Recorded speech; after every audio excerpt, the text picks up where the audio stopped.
Уважаемый представитель правительства, я хотел бы обратиться к вам, представителю президента и, наверное, тоже и к своим коллегам.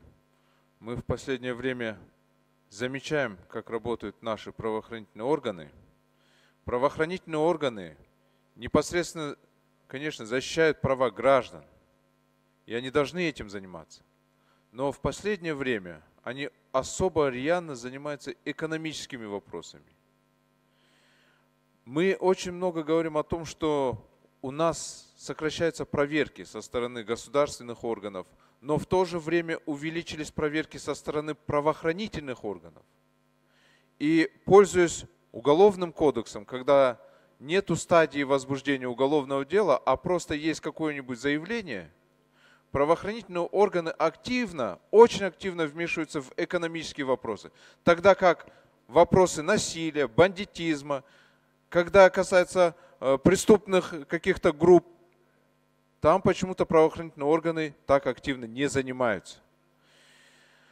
Любой тендер, везде там правоохранительные органы. Даже если кто-то деньги не взял, все равно подозревают, что кто-то взял. Возьмем другие вещи. Как что-нибудь отнять и поделить, там уже правоохранительные органы. Хорошо, у Шадиева забрали, ладно, есть судебное решение. Но зачем забирать у тех людей, которые непосредственно там товар поставляли? Они вообще никак не связаны с Шадиевым. Вот есть сеть магазинов Тип-Топ.